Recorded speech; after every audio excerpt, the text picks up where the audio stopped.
Hello students, welcome to study gigs. 9th క్లాస్లో 3 chapters మనం complete చేసాం. ఈరోజు మనము 4th చాప్టర్ని discuss చేయబోతున్నామండి.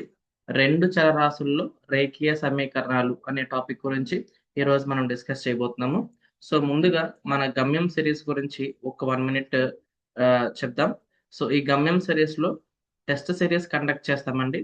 So test series every week మనకి డైలీ టెస్ట్లు ఉంటాయి, అలాగే ఆ వీకెండ్కి వీక్లీ టెస్ట్ ఉంటుంది. సో ఈ వీక్లీ టెస్ట్కి రిజల్ట్స్ ర్యాంక్స్ కూడా మనం ఇవ్వడం జరుగుతుంది. డైలీ టెస్ట్కి అయితే మీరు రాసి ఎగ్జామ్ సబ్మిట్ చేయగానే మీకు ఎన్ని మార్కులు వచ్చాయో ఆ రెస్పాన్స్ షీట్ అనేది డిస్ప్లే అవుతుంది.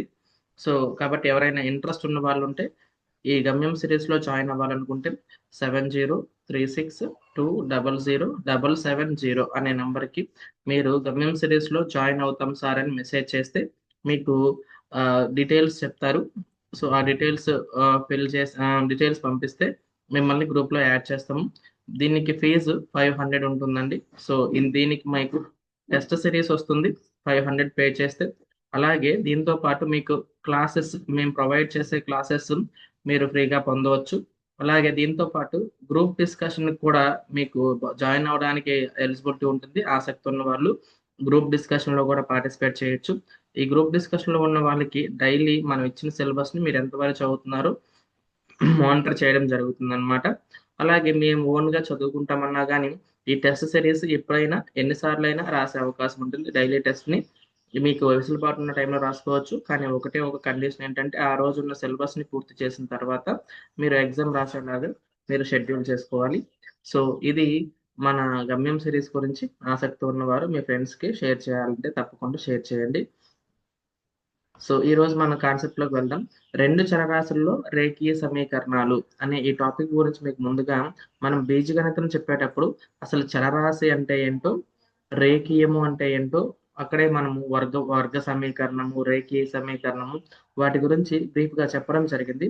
ఒకసారి మీకు ఒక రీక్యాప్ లాగా మళ్ళీ ఒకసారి చెప్పాలనుకుంటున్నాను. ఎవరైనా మిస్ అయిన వారికి ఇది ఉపయోగపడుతుందని ఒకసారి జాగ్రత్తగా చూడండి. మనకి చరరాశి అంటే అర్థం ఏంటంటే మారుతూ ఉండేది అని అర్థం అన్నమాట. చరరాశి వేరియబుల్ అంటే అర్థం ఏంటంటే మారుతూ ఉండేది. ఫర్ ఎగ్జాంపుల్ ఒక ఒక రూమ్ లో ఒక రూమ్ లో కొన్ని చాక్లెట్లు ఉన్నాయి అనుకుందాం, లేదా ఒక పెట్టెలో కొన్ని చాక్లెట్లు ఉన్నాయి అనుకుందాం. ఆ చాక్లెట్లు ఎన్ని ఉండొచ్చు? 10 ఉండొచ్చు, 20 ఉండొచ్చు, 15 ఉండొచ్చు, 35 ఉండొచ్చు. ఆ పెట్టెలో ఉన్న చాక్లెట్లు ఎన్నో మనకి తెలియనప్పుడు ఆ చాక్లెట్ల సంఖ్యను మనము ఎక్స్ అనుకుంటాం. ఈ ఎక్స్ మేబీ 10 అవ్వచ్చు, 20 అవ్వచ్చు, 15 అవ్వచ్చు, 35 ఎనీ నెంబర్ కావచ్చు అనమాట. అంటే ఎక్స్ విలువ ఏదైనా ఒక నెంబర్ ఆ ఆ లెక్కలో ఏది పనికొస్తే ఆ ఆన్సర్ వస్తూ ఉంటుంది కదా. ఇలా ఒక్కొక్క లెక్కలో ఒక్కొక్క ఆన్సర్ వస్తూ ఉంటుంది కాబట్టి దీనికి విలువ మారిపోతూ ఉంటుంది. కాబట్టి దానిని మనం చరరాశి అని పిలుస్తాం. ఎక్స్లు కానీ, వైలు కానీ, జడ్లు కానీ మనం చరరాశులుగా చూపించేటప్పుడు చూడండి, వీటిని మనము స్మాల్ లెటర్స్ లో రాయాలండి, క్యాపిటల్ లెటర్స్ లో రాయకూడదు. స్మాల్ లెటర్స్ లో రాస్తాం మనం జనరల్ గా. ఎందుకని మనం ఎక్స్ అనుకుంటాం ఇది మనం చూసేటప్పుడు? సో జనరల్ గా మనకి ఏ నుంచి జెడ్ వరకు ఉన్న ఆల్ఫాబెట్స్ ఉన్నాయి కదా. సో మ్యాథ్స్ లో ఒక థియరీ ఉంటుంది అనమాట. ఇది ఎలాగే ఫాలో అవ్వాలని ఏం లేదు, కానీ అందరు ఎక్కువ మంది ఫాలో అవుతున్న థియరీ ఏంటంటే మనము కోషన్స్ ప్లేస్ లో ఏబిసిలు ఉపయోగిస్తామండి. For example ax square plus bx plus c is equal to 0 అని రాశాను కదా. చూడండి, ఏ బిసిలు స్థిరాంకాలను రిప్రజెంట్ చేస్తాయి, ఎక్స్ వై జెడ్లు చరరాశుల్ని మనకి రిప్రజెంట్ చేస్తాయి అంట. ఓకేనా? అలాగే మనకి మారని రాశిని మనం స్థిర రాశి అని, దాని విలువ ఒక్కొక్క లెక్కలో ఒక్కొక్క విధంగా మారిపోతూ ఉన్న దాన్ని చరరాశి అని చెప్పేసి మనం పిలుస్తాం. సో ఎన్ని చరరాశులు ఉండొచ్చు ఒకటే సమీకరణంలో? ఒకటి ఉండొచ్చు, ఒక చరరాశి ఉండొచ్చు. For example 2x+3 is equal to 0 అన్నాను అనుకోండి. ఇక్కడ ఎన్ని చరరాశులు ఉన్నాయి? ఒకటే చరరాశి ఉంది. ఒకవేళ కొన్ని సమీకరణాల్లో రెండు చరరాశులు ఉండొచ్చు. ఇక్కడ చూడండి, 2x+2y ఈజ్ ఈక్వల్ టు 0 అని. సో అవి ఏ విధంగా ఉండొచ్చు? రేఖీయ సమీకరణాలు ఉండొచ్చు. అంటే రేఖీయ సమీకరణాలు అంటే రెండు చరరాశులు ఉన్నాయి అనుకోండి. ఆ రెండు చరరాశులకి పవర్ లో ఒకటి ఉందనుకోండి, దానిని మనము రేఖీయ సమీకరణం అంటారు. ఓకేనా?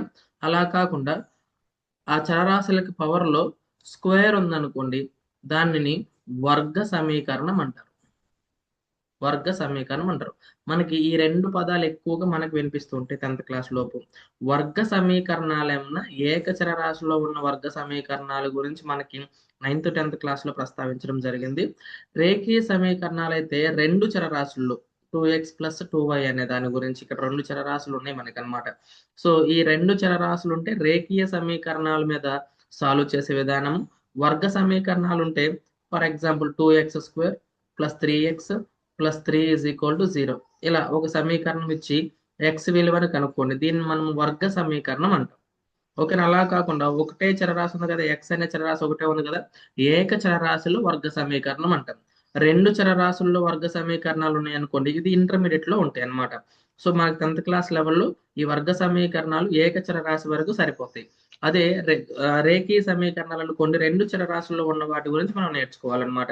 సో ఇది దీనికి సంబంధించిన కొంత బ్యాక్గ్రౌండ్, మీకు ఇది ఉపయోగపడుతుందంటే ఒకసారి జాగ్రత్తగా చూడండి.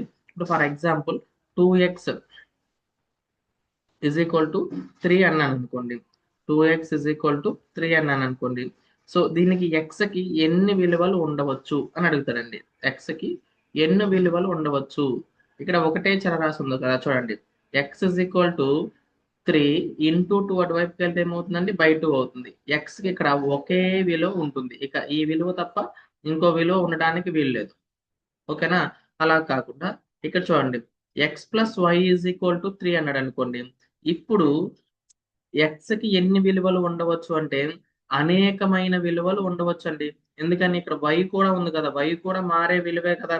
సో కాబట్టి ఇక్కడ చూడండి, ఎక్స్ నేను -1 అన్నాను అనుకోండి, వై 4 అయింది అనుకోండి, రెండు కలిపితే 3 వస్తుందా లేదా? అలా కాకుండా ఎక్స్ నేను +1 అన్నాను అనుకోండి, వై 2 అయింది అనుకోండి, అప్పుడు కలిపితే 3 వస్తుందా లేదా? ఎక్స్ కి -1 ఉంది, +1 ఉంది, 0 పెట్టుకోవచ్చు, అప్పుడు వై విలువ 3 అవుతుంది. ఎక్స్ విలువ -2 పెట్టుకోవచ్చు, ఎక్స్ విలువ 5 పెట్టుకోవచ్చు, 5 పెట్టుకుంటే y విలువ -2 అవుతుంది, తిరిగి మళ్ళీ ఆన్సర్ 3 వస్తుంది అనమాట. అంటే ఎలా అయితే రేఖీయ సమీకరణం ఒకటే ఉందనుకోండి, అప్పుడు దానికి చరరాశికి అనేకమైన విలువలు ఉంటాయండి. అనేకమైన విలువలు ఉంటాయి. ఇది ఎగ్జామ్ పాయింట్ ఆఫ్ వ్యూలో ఇలాంటి క్వశ్చన్స్ మనకి ఇస్తున్నాడు. For example 2x y is equal to 2x plus 3, దీనికి ఎన్ని విలువలు ఉంటాయి అన్నాడు అనుకోండి. ఎన్ని విలువలు ఉంటాయంటే అనంతమైన విలువలు ఉంటాయి. ఓకేనా? అప్పుడు మనం ఏం చేయాలంటే రెండు సమీకరణాలు తీసుకుంటాం. అందుకని మనం రేఖీయ సమీకరణాలు ఎన్ని తీసుకుంటామండి, రెండు సమీకరణాలు తీసుకుంటాం. For example 2x plus 3y is equal to 5 అన్నాడు అనుకోండి, 3x plus 4y is equal to 7 అన్నాడు అనుకోండి, 3x plus y is equal 7 అన్నాడు అనుకోండి. రెండు సమీకరణాలు గనక ఇస్తే ఇప్పుడు x కి ఒకే విలువ ఉంటుంది. ఒకే విలువ రెండు సమీకరణాలు ఇచ్చినప్పుడు ఇక్కడ సెట్ అవ్వాలి, అదే విలువ ఇక్కడ కూడా సెట్ అవ్వాలి కదా. y కూడా ఒకే విలువ ఉంటుంది. అంటే మనం సమీకరణ సాధన అని అనుకుంటాం కదా. సమీకరణ సాధన చేసేటప్పుడు ఒకటే సమీకరణం ఉంటే రేఖీయ సమీకరణం, దీనికి అనంతమైన సాధనలు ఉంటాయి. మనం ఏ నెంబర్ అయినా మనం తీసుకోవచ్చు. అలా కాకుండా జత ఉందనుకోండి, ఓకేనా, రేఖీయ సమీకరణాల జత ఉందనుకోండి, అప్పుడు మనకి ఏకైక సాధనలు ఉంటాయి. వీటిని మనం ఎలా సాధిస్తాము, ఎక్స్ లో నుంచి వైని కానీ, ఇక్కడ ఒకటో సమీకరణంలో నుంచి రెండో సమీకరణాన్ని కానీ, లేదా రెండో సమీకరణంలో నుంచి ఒకటో సమీకరణాన్ని కానీ మనం తీసివేసామనుకోండి.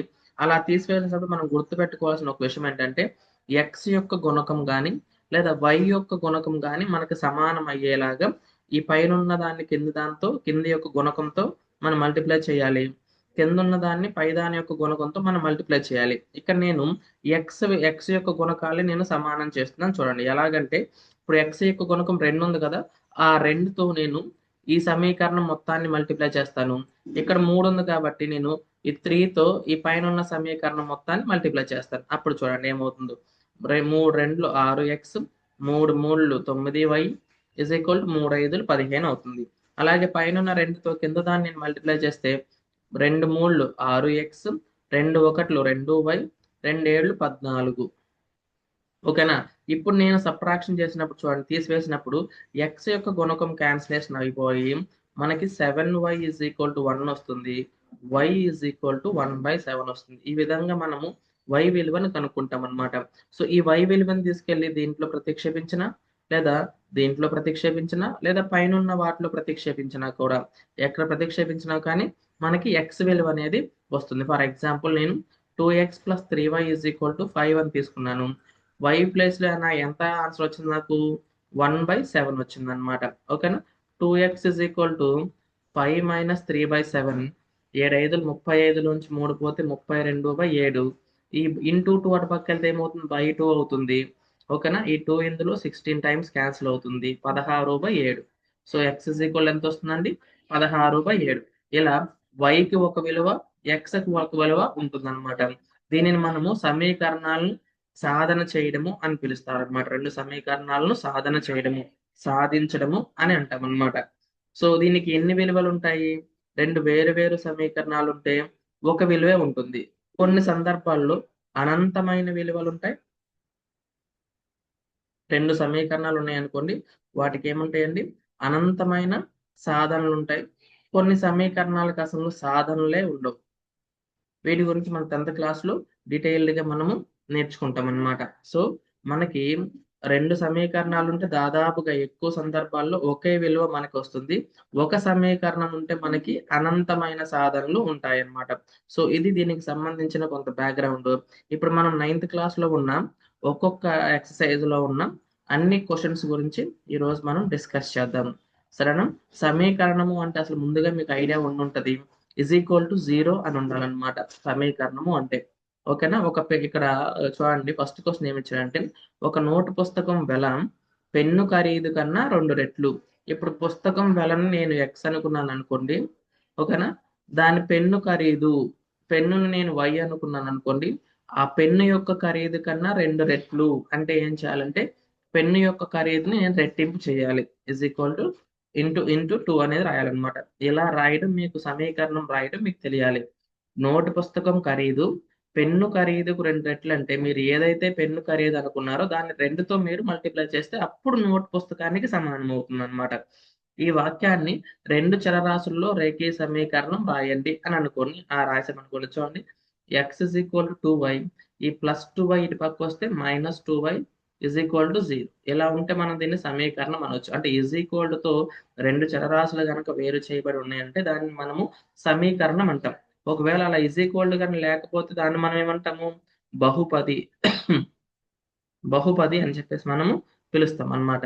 సో నెక్స్ట్, ఈ క్రింది రేఖీయ సమీకరణాలను ax + by + c రూపంలో రాసి, ఇది స్టాండర్డ్ ఫామ్ అంటారండి దీన్ని. ఒక రేఖీయ సమీకరణము ax + by + c రూపంలో, a అనేది x యొక్క గుణకం అవుతుంది, b అనేది y యొక్క గుణకం అవుతుంది, c అనేది స్థిర పదం అవుతుంది అనమాట. సో మొత్తం ఇక్కడ ఎన్ని పదాలు ఉన్నాయంటే 3 పదాలు ఉన్నాయి. ఆ మూడిట్లో మనము a ఎంతో, b ఎంతో, c ఎంతో మనల్ని రాయమని చెప్తున్నాడు.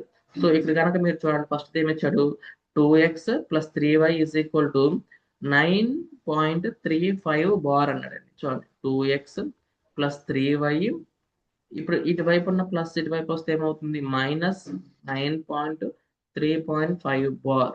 ఇలా మనం దీన్ని సూచించవచ్చు అనమాట. సో ఇప్పుడు దీన్ని ax + by + c ఫామ్ లో కనుక మనం రాసామనుకోండి, ఏ ప్లేస్ లో మనకి ఏం కనిపిస్తుంది, 2 కనిపిస్తుంది. బి ప్లేస్ లో 3 కనిపిస్తుంది. సి ప్లేస్ లో గుర్తుతో సహా రాయాలి. ప్లస్ ఉంటే మనం రాయాల్సిన పని లేదు, కానీ మైనస్ ఉంటే మనం ఏం చేయాలి, గుర్తుతో సహా రాయాలి. 9.35 బార్ అండి. ఓకేనా. 9.35 బార్ అన్నమాట. ఇది మనకి ఏబిసి యొక్క విలువలు చెప్పండి అంటే, సి విలువ ఎంత అంటే, ఒకసారి దీన్ని చూద్దాం మనము.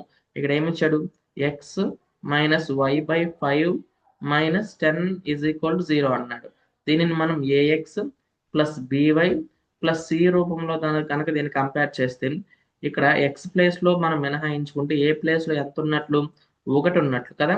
మనం y ని మనం మినహాయించుకుంటే ఇప్పుడు b ప్లేస్ లో ఎంత ఉన్నట్లు, -1/5 ఉన్నట్లు.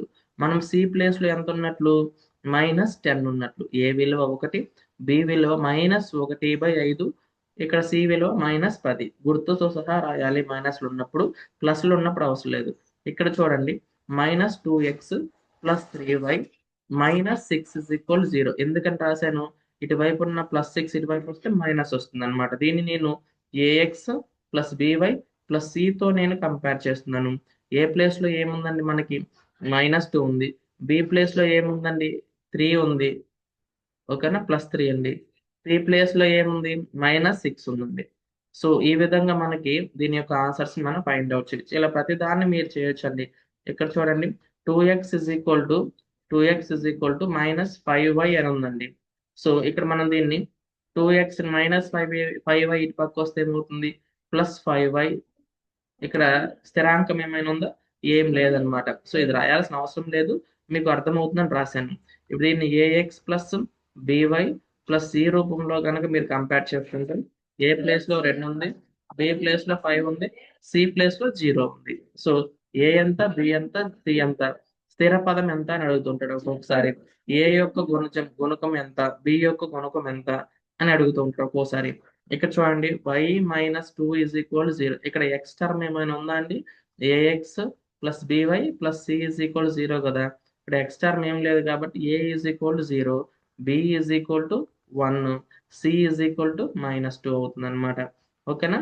సో అలాగే నెక్స్ట్ క్వశ్చన్ చూడండి. ఇక్కడ 5 ఈజ్ ఈక్వల్ టు 2x అన్నాడు. 5 ఈజ్ ఈక్వల్ టు 2x. దీన్ని ఎలా రాయొచ్చు, +5 ఇటు పక్క వస్తే -5 అవుతుంది, ఈజ్ ఈక్వల్ టు 0. ఇక్కడ y టర్మ్ లేదు కాబట్టి ఏ ఈజ్ ఈక్వల్ టు 2 అవుతుంది, బి ఈజ్ ఈక్వల్ టు 0 అవుతుంది, సి ఈజ్ ఈక్వల్ టు -5 అవుతుంది అనమాట.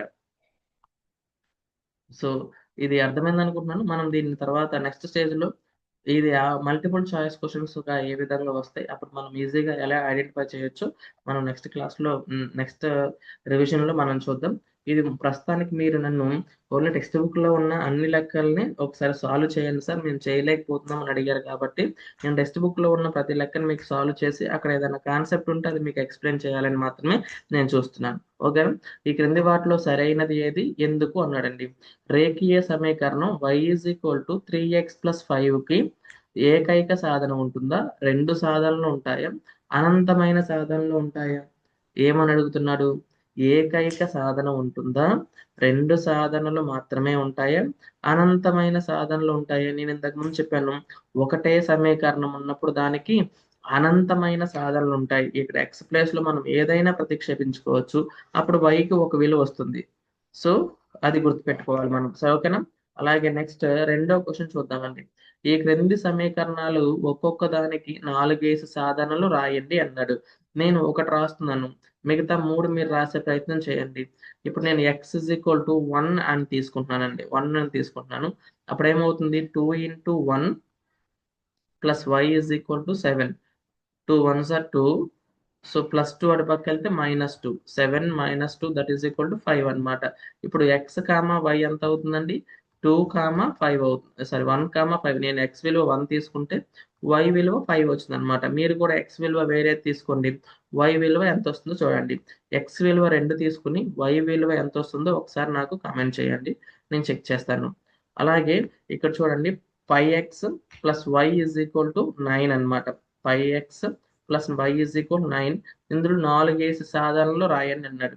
ఇప్పుడు నేను x విలువ ఏం తీసుకుంటున్నానంటే 7 తీసుకుంటున్నాను. ఎందుకని 7 తీసుకుంటున్నాను అంటే ఇక్కడ నాకు 22/7లో 7 క్యాన్సిల్ అయిపోతుంది కదా. అందుకని y విలువ క్యాలిక్యులేట్ చేయడం నాకు భిన్నాల్లో రాకుండా మామూలుగా పూర్ణ సంఖ్యలో వస్తుంది అనమాట, పూర్ణాంకాల్లో వస్తుంది.